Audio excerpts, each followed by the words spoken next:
అలాగైతే ఎప్పుడు ఘనమైనది, ఎలా ఘనమైనది అన్న ఆలోచనలు మనం బైబిల్ గ్రంథంలో నుంచి దేవుడు రాయించి ప్రతి ఒక్కరూ తన వివాహం ద్వారా వారి గర్భవాసం నుండి పిల్లలు తరతరాలకు ఆయన కీర్తిని గురించి మాట్లాడుకోవాలి అని దేవుడు రాయించిన ఎన్నో మాటలు ఈరోజు వివాహ వ్యవస్థ ఎలా చెడిపోయింది, ఎందుకు దేవుడు ఘనమైనది అని అంటే దుష్టుడు ఘనహీనమైనదిగా చేశాడు, దేవుడు అవునంటే దుష్టుడు కాదంటాడు, దేవుడు ఇది తినుదినమున చస్తారు అని అంటే లేదు లేదు చావరు, మీరు దేవతల వలె ఉంటారు అని దుష్టుడు వారిని ఎలా మోసపుచ్చాడో ఈరోజు కూడా వివాహ వ్యవస్థలోకి దుష్టుడు వచ్చాడు. ఘనమైన ఈ వివాహాన్ని ఘనహీనమైనదిగా ప్రతి కుటుంబాలను వాడు చిన్న భిన్నం చేస్తున్నట్టు మనం చూడగలం. అసలు వివాహం ఎంత ఘనముగా ఉండాలి అని ఆయన రాయించాడో మీరు చూడగలిగితే ఎబ్రీలుకు రాసిన పత్రిక 13వ అధ్యాయము 4వ వచనాన్ని మీరు చదవండి. ఎబ్రీలుకు రాసిన పత్రిక 13వ అధ్యాయము 4వ వచనం.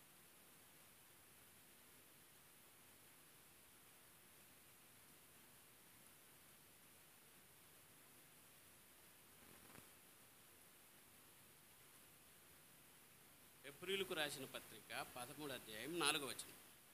వివాహము అన్ని విషయములలో ఘనమైనదిగాను కాన్పు నిష్కలంషమైనదిగాను ఉండవలెను.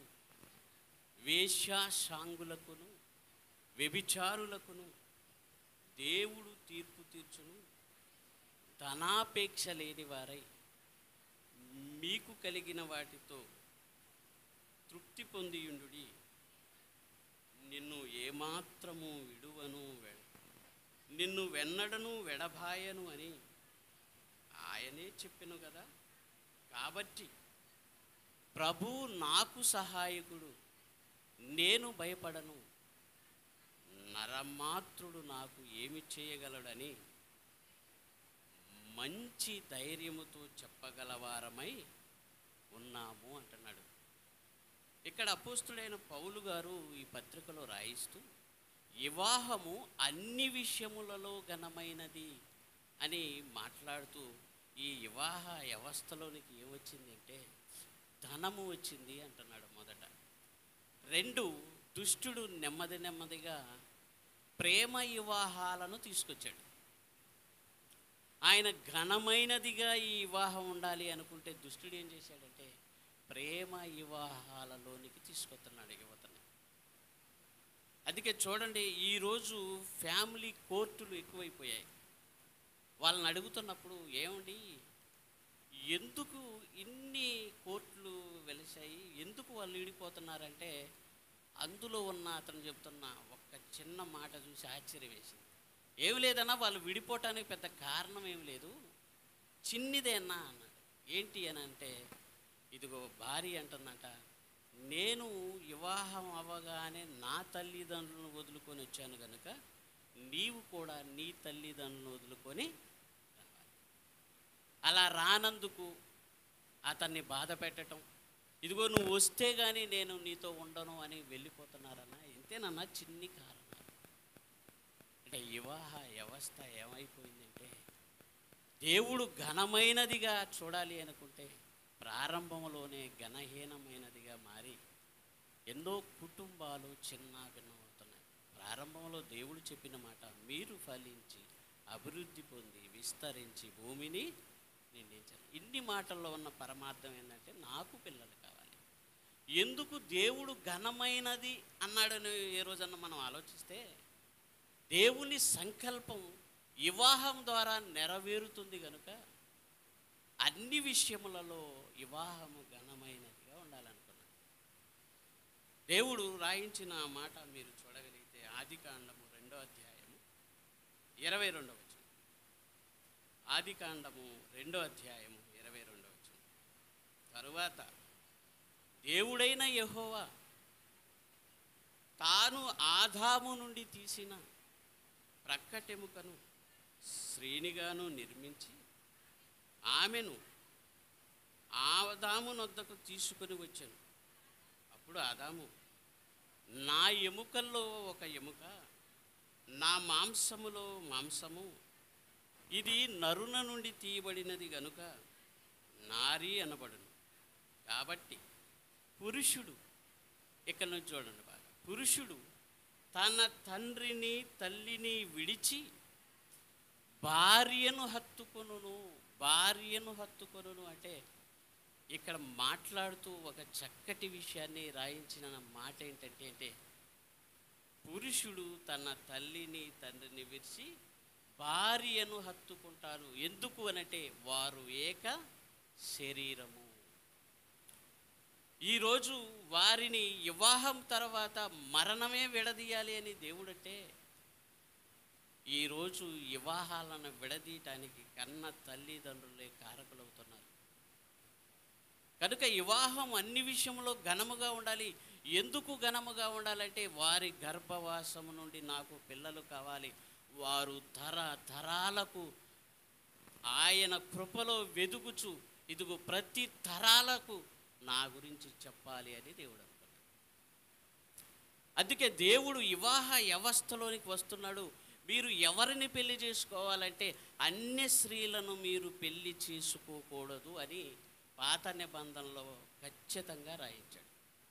ఇదిగో మీరు అన్య స్త్రీలను వివాహము చేసుకోకూడదు అని ఆ మాట మీరు చూడగలిగితే నెహెమ్యా గ్రంథము 13వ అధ్యాయము 23-24 వచనాలు మీరు చూడండి. నెహెమ్యా గ్రంథము,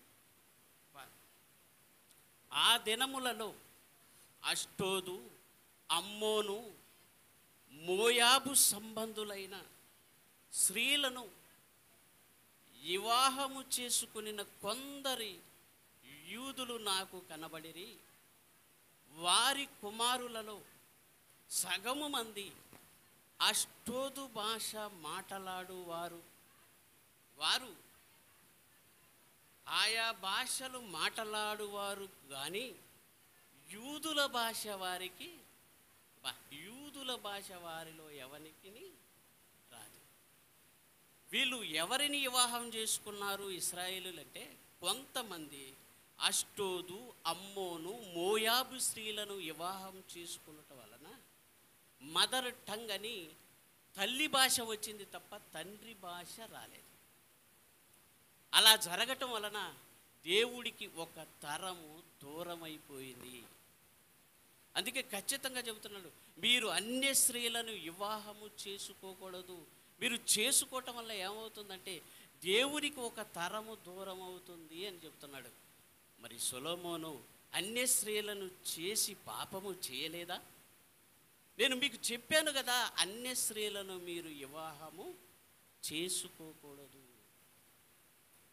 ఆదికాండం ప్రారంభంలో కూడా నరుల కుమార్తెలు చక్కని వారని చూచి మనస్సుకు నచ్చిన వారిని వివాహం చేసుకున్నారంటే మీరు ఆలోచించండి. మనస్సుకు నచ్చిన వారంటే నచ్చిన అమ్మాయిని చేసుకుంటున్నారంటే ప్రేమ వివాహాలు ఎక్కువైపోతున్నాయి.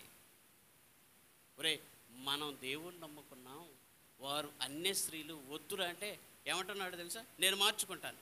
నువ్వు మార్చుకుంటావా? అసలు నువ్వు మారావా?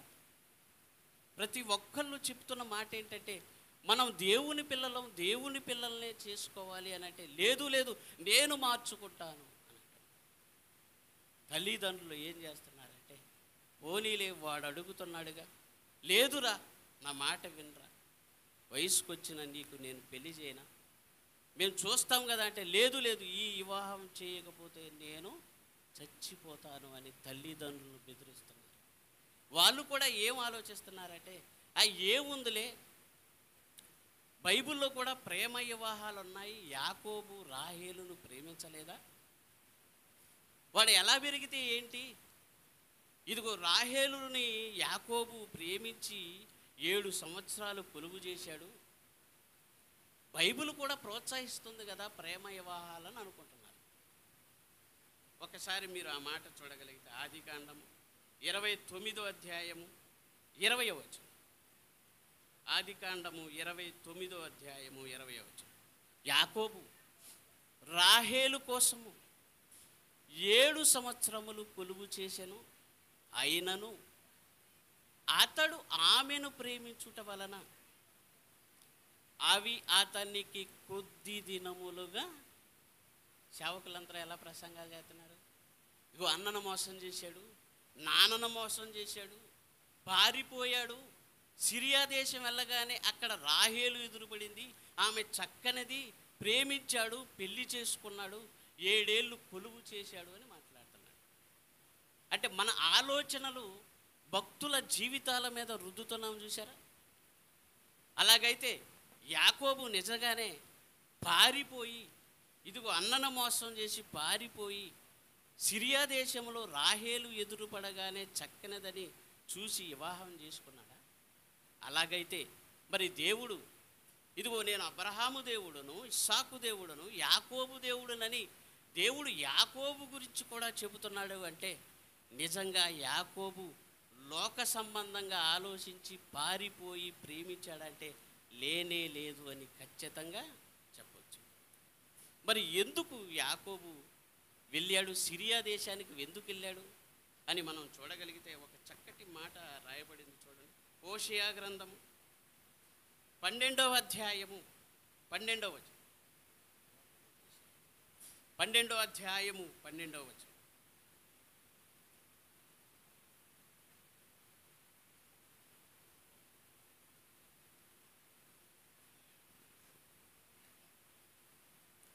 యాకోబు తప్పించుకొని సిరియా దేశమునకు పోయెను, భార్య కావలెనని ఇశ్రాయేలు కొలువు చేసెను, భార్య కావాలనని అతడు గొర్రెలు కాసెను అని ఉంది. ఎందుకు వెళ్ళాడట? భార్య కావాలనని వెళ్ళాడు. మనమేమనుకుంటున్నాం? పారిపోయాడు అన్నదమ్ములను మోసం చేసి, ఇదిగో అక్కడికి వెళ్ళగానే రాహేలు ఎదురుపడింది, ఆమె చక్కనిది అని మనం అనుకుంటున్నాం. కానీ అక్కడ రాయబడింది ఏంది? అసలు నేను వెళ్తుండగా నాకు రాహేలు ఎదురుపడుద్ది, ఆమె చక్కంది అన్న మైండ్ ఆయనలో ఉందా? లేదు. ఆయన ఎందుకు వెళ్తున్నాడంటే నాకు భార్య కావాలి. భార్య కావాలనని యాకోబు సిరియా దేశమునకు వెళ్ళెను, భార్య కొరకు ఆయన గొర్రెలు కాశాడు, భార్య కొరకు ఆయన కొలువు చేశాడు. ఎందుకు ఆయనకు భార్య కావాలి? ఇప్పుడు భార్య ఆయనకు అంత ఇంపార్టెంటా అని మనం ఆలోచిస్తే రాయబడిన మాట చూడండి. ఆదికాండము 28వ అధ్యాయము 1వ వచనం. ఆదికాండము 28వ అధ్యాయము 1వ వచనం. ఇస్సాకు యాకోబును పిలిపించి, నువ్వు కానాను కుమార్తెలలో యవతిని వివాహము చేసుకొనకూడదు, నీవు లేచి పదనరాములోనున్న నీ తల్లికి తండ్రి అయిన బేతియేలు ఇంటికి వెళ్ళి అక్కడ నీ తల్లి సహోదరి అయిన లాబాను కుమార్తెలలో ఒకదానిని వివాహము చేసుకొని అతనికి ఆజ్ఞాపించెను. సర్వశక్తి గల దేవుడు నిన్ను ఆశీర్వదించి నీవు అనేక జనములగునట్టు నీకు సంతానాభివృద్ధి కలగజేసి నిన్ను విస్తరింపజేసి నీవు పరవాసి అయిన దేశమును అనగా దేవుడు అబ్రహామునకు ఇచ్చిన దేశమును నువ్వు స్వాస్థ్యముగా చేసుకొనున్నట్లు ఆయన నీకు అనగా నీకును నీతో కూడా నీ సంతానమునకు అబ్రహామునకు అనుగ్రహించిన ఆశీర్వాదము దయచేయునుగా. కానీ దీవించి, ఇది బాగా ఆలోచించే, దీవించి యాకోబును పంపివేసిన అనేది ఉందా? పారిపోయాడని ఉందా? పిలిచాడు, ఒరే యాకోబు వెళ్ళారా, దేవుని సంకల్పం నీ పట్ల ఉన్నదిరా, నువ్వు భార్య కొరకు వెళ్ళు, సర్వశక్తిమంతుడు నిన్ను ఆశీర్వదించి నీకు సంతానాభివృద్ధి కలగజేస్తాడు, ఆయన ఇవ్వాలనుకున్న దేశాన్ని నీకు ఇస్తాడు, వెళ్ళరా, భార్య కొరకు వెళ్ళు అన్నాడు. అందుకే యాకోబు భార్య కొరకు కొలువు చేశాడు, భార్య కొరకు గొర్రెలు కాశాడు అని ఉంది. అప్పటికే ఇతన్ని పంపేసే టయానికే ఏశావుకి పెళ్ళైనట్టుగా బైబిల్ గ్రంథంలో మనం చూడగలం.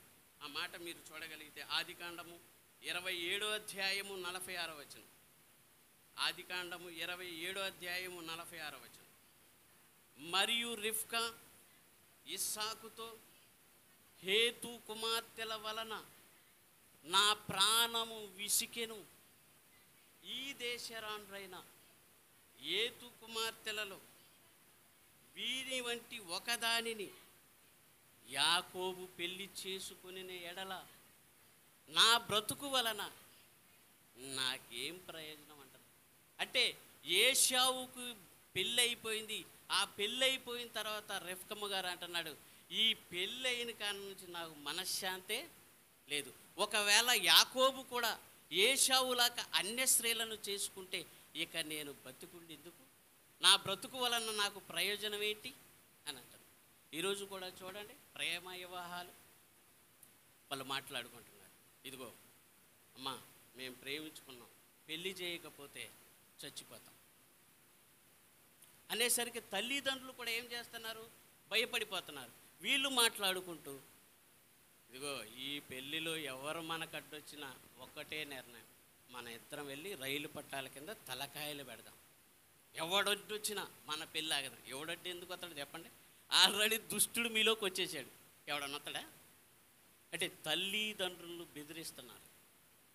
అంటే తల్లిదండ్రులు ప్రమేయం లేకుండా వివాహము చేసుకుంటున్నారు. అందుకే ఆలోచించండి, మన బిడ్డలకు ప్రారంభం నుంచి మనం దేవుడి గురించి చెప్పటం వల్ల స్వయం నిర్ణయాలు తీసుకుంటున్నారు.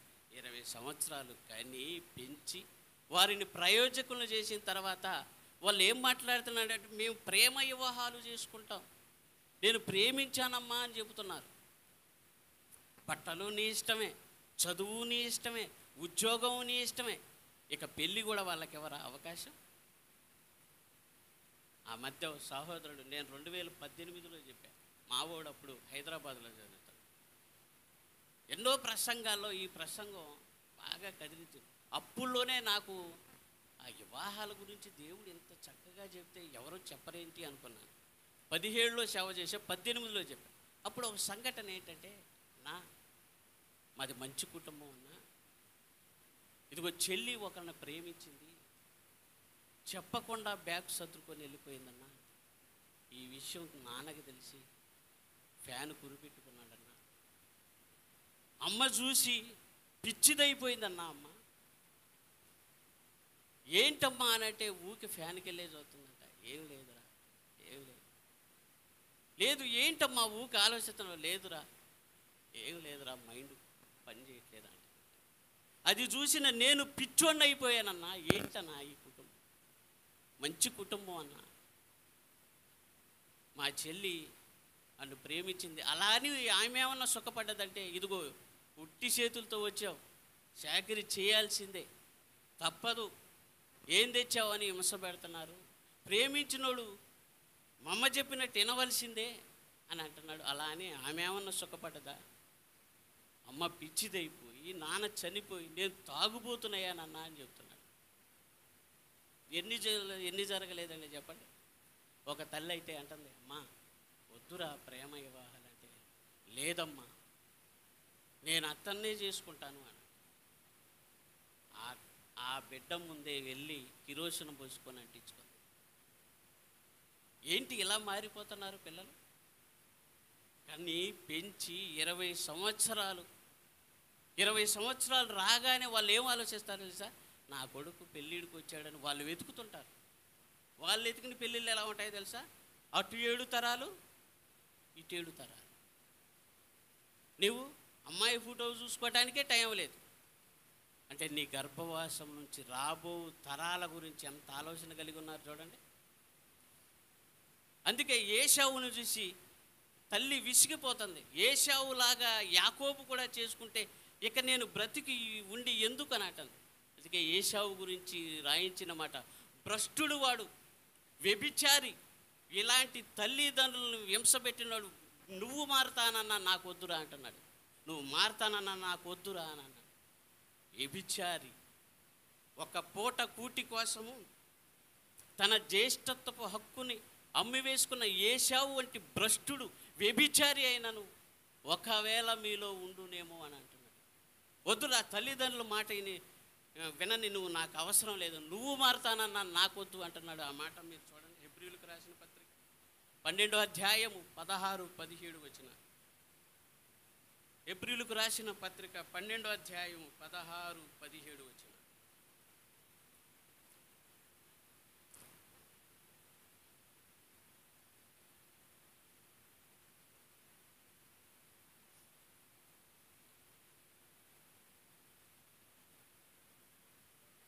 ఒక పూట కూటి కోసం తన జ్యేష్ఠత్వపు హక్కును అమ్మివేసిన ఏశావు వంటి భ్రష్టుడైనను వ్యభిచారి అయినను ఉండునేమో అని జాగ్రత్తగా చూసుకోండి. భ్రష్టుడు వాడు, వ్యభిచారి, తల్లిదండ్రులనే వేడిపించిన వాడు నాకొద్దురా అంటున్నాడు. తల్లిదండ్రులకే ఈ వివాహం వల్ల సంతోషం లేనప్పుడు దేవుడు ఎలా సంతోషపడగలడు? ఇంకా అతని గురించి రాయబడిన మాట చూడండి, 28వ అధ్యాయము ఆదికాండము 7వ వచనం.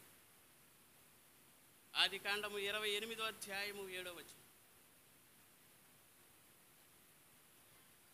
యాకోబు తన తల్లిదండ్రుల మాట విని, యాకోబు ఎవరి మాట అంటున్నాడు? తన తల్లిదండ్రుల మాట విని పతనరామునకు వెళ్ళిపోయినని ఏశావు తెలుసుకున్నప్పుడు, ఇది కాక కానాను కుమార్తెలను తన తండ్రి అయిన ఇస్సాకునకు ఇష్టురాండ్రు కారని ఏశావుకు తెలిసినప్పుడు, ఏశావు ఇస్మాయేలు నొద్దకు వెళ్ళి తనకున్న భార్యలు కాక అబ్రహాము కుమారుడైన ఇస్మాయేలు కుమార్తెయు నెబాయోతు సహోదరి అయిన మహలాతును కూడా పెళ్ళి తనకున్న భార్యలు చాలనట్టు మరలా ఎవరిని చేసుకున్నాడు? మహలాతును కూడా చేసుకున్నాడు. రెఫకమ్మ గారు ఇసిగిపోతున్నాడు. అప్పుడప్పుడు మనం కూడా చూడండి, ఈ పెళ్ళి అయింది, నాకు మనశ్శాంతే లేదు. ఒకవేళ యాకోబు కూడా ఇలాగే చేస్తే ఇక నేను బ్రతికెందుకని, ఒరే వెళ్ళరా మీ నాన్న దగ్గరకు వెళ్ళు. అప్పుడు యాకోబు ఇస్సాకు దగ్గరకు రాగానే మాట్లాడుతున్న మాట చూడండి, 28వ అధ్యాయము 3వ వచనం. ఆదికాండం 28వ అధ్యాయము 3వ వచనం. సర్వశక్తి గల దేవుడు నిన్ను ఆశీర్వదించి నీవు అనేక జనములగునట్లు నీకు సంతానాభివృద్ధి కలగజేసి నిన్ను విస్తరింపజేసి నీవు పరవాసి అయిన దేశమునకు, అనగా దేవుడు అబ్రహామునకు ఇచ్చిన దేశమును నీవు స్వాస్థ్యముగా చేసుకొని ఆయన నీకు, అనగా నీకును నీతో కూడా నీ సంతానమునకు అబ్రహామునకు అనుగ్రహించిన ఆశీర్వాదములు దయచేయునుగా. కానీ అతన్ని దీవించి, చూసారా ప్రేమ వివాహాలకి తల్లిదండ్రులు చేసిన వివాహాలు ఎంత గొప్పగా ఉంటాయో. ఈరోజు చూడండి, మీది ప్రేమ వివాహమా పెద్దలు కూర్చునే వివాహం అని అడగండి, ఎక్కువ మంది మాది ప్రేమ వివాహం. నీ పెళ్ళిలో డీజే ఉందా అని అడగండి, మా పెళ్ళిలో డీజే ఉంది.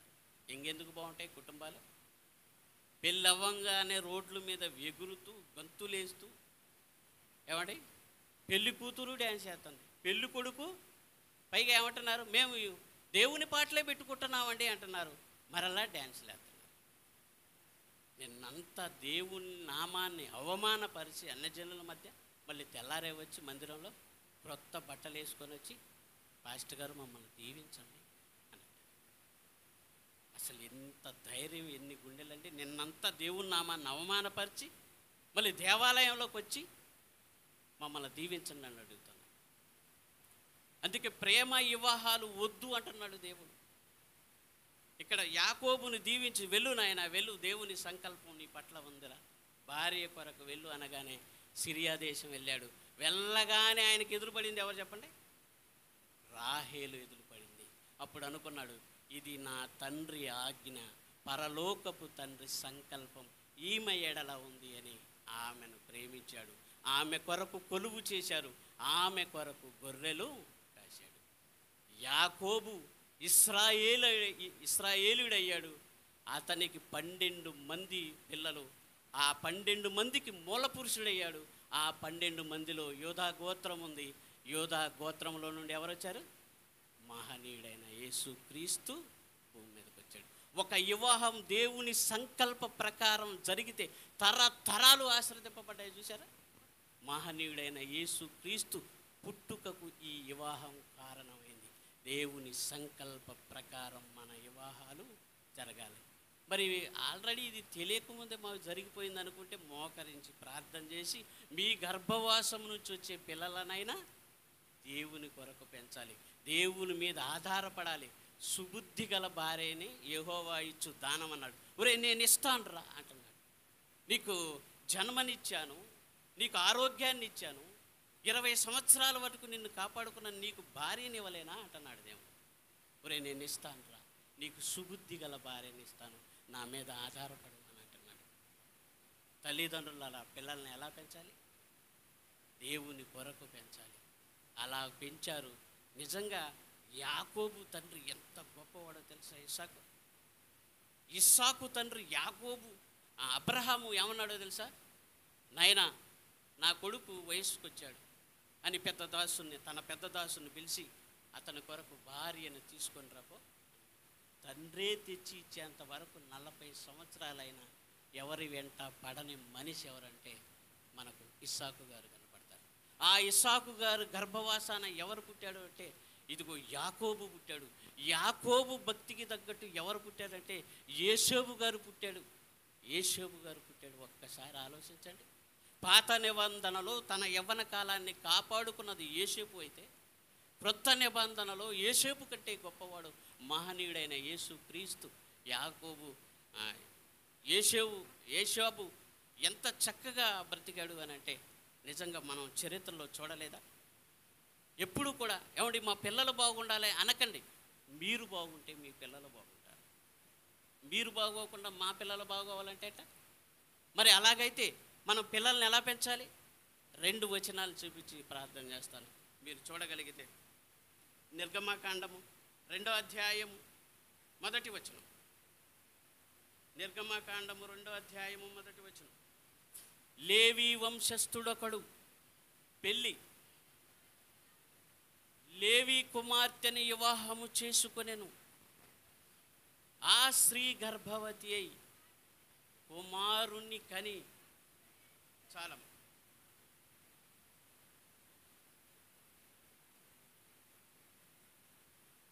చూడండి. లేవి కుమారుడు ఒకడు వెళ్ళి లేవి కుమార్తెల్లో ఒక అతని చేసుకున్నాడు. ఇప్పుడు ఈ లేవీలు వెళ్ళి లేవీలమ్మాయినే చేసుకుంటున్నారా? లేదా? అసలు వీళ్ళెవరు?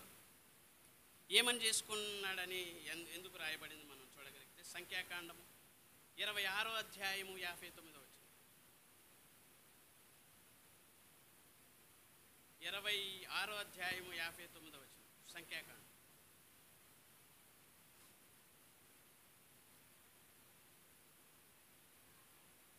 కాహాతు అమ్రామును కనెను. అమ్రాము భార్య పేరు యొకేబేదేము. ఇప్పుడు మోషే తల్లిదండ్రులు ఎవరు? అమ్రాము, యొకేబేదేము. లేవి కుమారుడు ఒకడు వెళ్ళి లేవి కుమార్తెను చేసుకున్నానని మనం చదువుకున్నాం కదా. వాళ్ళెవరు అని అంటే మోషే గారు తండ్రి. తండ్రి పేరు అమ్రాము, తల్లి పేరు యొకేబేదేము. వీరు మోషేని కనేట సమయానికి ఒక రాజాజ్ఞ ఉంది. ఏంటి అని అంటే ఇదిగో మగబిడ్డ పుడితే చంపివేసేయాలి. ఒకవేళ కాన్పు పీటల మీద ఎవరైనా బ్రతికి పట్టగట్టారా వాళ్ళని నైలు నదిలో వేయాలి. నైలు నదిలో వేస్తే ఏంటి ప్రమాదం అని అంటే ముసళ్లకు ఆహారముగా వాళ్ళని వేయాలి. ఎంత భయంకరమైన ఆజ్ఞ చూడండి. అప్పుడు వాళ్ళు ఏం చేశారంటే అమ్రాము యొకేబేదేము రాజాజ్ఞకు భయపడకుండా 3 నెలలు దాచిపెట్టారు. వీడిని కాపాడుకోవాలి. అసలు అమ్రాము పోతే పోయాడు, వీడు బతికున్నాడని తెలిస్తే రాజు మనల్ని చంపేస్తాడు అని భయపడ్డా? లేదు, వీడు బ్రతుకుతాడు. ఇప్పుడు మోషేని 3 నెలల దాచి ఇక దాచలేక జమ్మిపెట్టెలో పెట్టి దేవుని వైపు చూస్తున్నారు. నిజంగా ఎంత గొప్ప తల్లిదండ్రులు! ఒక అమ్రాము, యోకేబేదము, 3 పిల్లల్ని ఎంత గొప్పగా పెంచారో ఒక్కసారి ఆలోచించండి. వీరి పిల్లలు ఎవరో మీరు చూడగలిగితే సంఖ్యాకాండము 25, 26, 59 నుంచి చదవండి. అమ్రాము భార్య పేరు యోకేబేదము, అక్కడి నుంచి చదవండి. ఆమె లేవి కుమార్తె ఐగుప్తులో, ఆమె లేవికి పుట్టెను. ఆమె అమ్రాము వలన అహరోనును మోషేను ఈరి సహోదరియగు మిరియామును కనెను. ఎంతమంది పిల్లలకి అమ్మా? మిరియాము, అహరోను, మోషే, 3 కన్నారు. ఎంత చక్కగా పెంచుతున్నారో చూసారా? మిరియాము, అహరోను, మోషే, 3 పిల్లలు పుట్టారు. వీళ్ళు ఎంత చక్కగా పెంచుతున్నారో మళ్ళీ ఒకసారి ఇంకో సందర్భం చూద్దాం. నిర్గమాకాండము 15వ అధ్యాయము 20వ వచనం. నిర్గమాకాండము 15వ అధ్యాయము 20వ వచనం. మరియు అహరోను సహోదరి ప్రవక్తీనగు మిరియాము పట్టుకొనెను. చాలు. అహరోను, మిరియాము, మోషే అంటే 3 పిల్లలు. ఇక్కడ ఆలోచించండి, వీళ్ళని ఎంత గొప్పగా పెంచారో మనం ఆలోచించగలిగితే. మొట్టమొదట ప్రవక్తిని ఎవరు చెప్పండి? మిరియాము. మొట్టమొదట యాజకుడు ఎవరో చెప్పండి? అహరోను. మొట్టమొదట నాయకుడు ఎవరో చెప్పండి? మోషే గారు. ఎంత చక్కగా ఒక్కింట్లోనే 3 ఎంత భక్తిగా పెంచారండి. ఇప్పుడు వీళ్ళెంత గొప్ప వాళ్ళు అని ఆలోచిస్తే, వీళ్ళు దేవుడంటే భయభక్తులు కలిగిన వాళ్ళు. వీరి గురించి నేను నీ తండ్రి దేవుడను అని మాట్లాడతాడు. అమ్రాము, యోకేబేదులు పిల్లలని ఎంత చక్కగా పెంచారంటే, ఇదిగో రాబో తరాలందరికీ వారిని ఒక నక్షత్రాలుగా చూపిస్తున్నాడు. మన పిల్లల్ని పెంచుతున్నామా? దుష్టుడు వాళ్ళని ఇప్పుడు మింగుదునా అని వాడు గద్ద వలె తిరుగుతున్నాడు కదా. అమ్రాము, యోకేబేదేములాగా మన పిల్లల్ని పెంచగలుగుతున్నామా? నేను ఎప్పుడు చెబుతుంటాను, పిల్లగాళ్ళు దేవాలయంలోకి వచ్చి అల్లరి చేస్తే వాళ్ళు ఒక్కటే గుర్తుపెట్టుకోవాలి. అమ్మో, మా అమ్మ స్కూల్కి వెళ్ళినా పట్టించుకోదు, కానీ ఒక పూట దేవాలయంలో అల్లరి చేశామా బట్టలు ఉతికినట్టు ఉతికిద్ది నన్ను అనే భయం ఉండాలి. నేర్పుతున్నామమ్మా? ఆలోచించండి. వారి వివాహం, యాకోబు వివాహం యేసుక్రీస్తు పుట్టుకకు జన్మకు కారణమైతే, ఇదిగో వీరి వివాహం ఇశ్రాయేలుల చరిత్రలోనే తరతరాలు చదువుకునే గొప్ప భాగ్యం వారికి దక్కింది. అందుకే చూడండి, ఇశ్రాయేలుల చరిత్ర, వారు చేసిన యుద్ధాలు, ప్రపంచ పటంలో వారి ఉనికి ఎంత గొప్పగా కనపడుతుందో ఆలోచించండి. ఎందుకు నేను ఈ పాట చెప్పాను అని అంటే, యేసుక్రీస్తు వచ్చినప్పుడు ఏం జరుగుతుంది? నోవాహు దినములలో ఎలాగు జరుగునో అలాగే నోవాహు దినములో కుటుంబాలు పతనమైపోయాయి.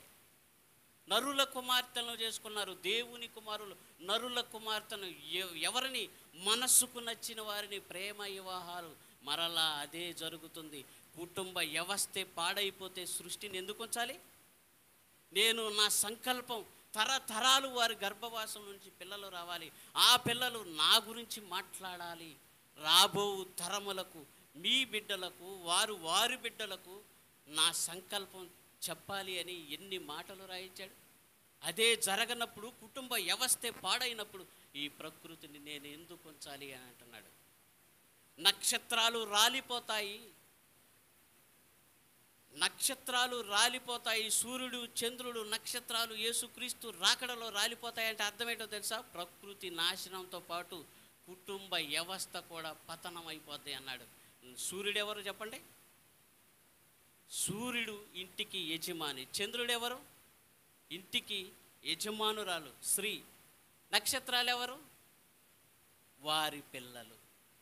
ఇది మీకు ఎక్కడ అర్థం అవుతుందంటే, నాన్న నాకు ఒక కల వచ్చింది, సూర్యుడు చంద్రుడు 11 నక్షత్రాలు నాకు నమస్కారం చేస్తున్నట్టు వచ్చింది అని అంటే, సూర్యుడు ఎవరో కాదు, నేను, చంద్రుడు, నా భార్య, 11 నక్షత్రాలంటే పిల్లలు. యేసు ప్రభు రాకడలో సృష్టి నాశనమే కాదు, కుటుంబాలు పతనం అవుతాయి. మరొకసారి వీలైతే అసలు కుటుంబాలు ఎలా పతనం అవుతాయి? సూర్యుడు చంద్రుడు నక్షత్రాలు ఎలా రాలిపోతాయి? వీటికి కుటుంబానికి ఉన్న సంబంధం ఏంటి? మరొక పాఠంలో మనం విందాం. కళ్ళు మూసుకొని ప్రార్థన చేసుకోండి. పరిశుద్ధుడా, ప్రేమ నమ్మకం కలిగిన తండ్రి, దయగల దేవ, కృప కలిగిన తండ్రి, కుటుంబ వ్యవస్థ పాడవుతుంది. మీ సంకల్పము తరతరాలు నాయన, వారి గర్భవాసం నుంచి తరాలు రావాలని మీ సంకల్పాన్ని దుష్టుడు నెమ్మదిగా నాయన ఈ వివాహ వ్యవస్థను పాడు చేస్తూ నాయన ఘనమైన ఈ వివాహాన్ని ఘనహీనమైనదిగా చేస్తున్నా ఈ తరుణంలో వాడి మాయలో పడి 20 ఏళ్ళు రాగానే ప్రభు కాడి మోయవలసిన వీళ్ళు నాయన పాపపు కాడిని మోసేట్టుగా వాళ్ళు చేస్తున్నారు. ఈ తరుణంలో వారిని ఆలోచింపజేస్తూ, ముఖ్యంగా యువతను ఆలోచింపజేస్తూ, వారిని కన్న తల్లిదండ్రులను ఆలోచింపజేసే ఈ చక్కటి అంశం అనేక ప్రాంతాల వాళ్ళు వినులాగిన కృప చూపండి. ప్రతి ఒక్కరూ తప్పుడు నిర్ణయాలు తీసుకోకండి. ఒక తప్పుడు నిర్ణయం కుటుంబాన్ని పాడు చేస్తుందని, ఆడబిడ్డ బ్యాగ్ చదువుకొని వెళితే వాళ్ళ పరువుని, వాళ్ళ కుటుంబాన్ని పతనం చేయడానికి వెళ్తుందని తెలుసుకోవాలి. ప్రతి ఒక్కరూ నీ యందు భయభక్తులు కలిగి యవ్వన కాలంలో ప్రభు కాడి మోసే భాగ్యాన్ని అనుగ్రహించు. మరి నా తర్వాత ముఖ్య ప్రసంగికులుగా నీ కుమారుడు భగవాన్ దాస్ అన్న మాట్లాడుతుండగా నీ ఆత్మ సహాయాన్ని అనుగ్రహించండి. బలమైన సాధనగా నీ కుమారుని వాడుకొనమని మిమ్మల్ని వేడుకుంటూ ప్రాధేయపడుతూ, నీ ప్రియ కుమారుడు ఈ లోక రక్షకుడు మనుషులందరికీ ప్రభు అయిన యేసుక్రీస్తు వారి పవిత్రమైన నామములోనే ఈ ప్రార్థన అడిగి వేడుకుంటున్నాను పరమ తండ్రి. ఆమేన్. అందరికీ వందనాలు. మన మధ్యలో ఉన్న భగవాన్ దాస్ అన్నయ్య గారు ప్రసంగాన్ని చేస్తారు. వాస్తవంగా నేను ఇప్పుడు చెప్పకూడదు.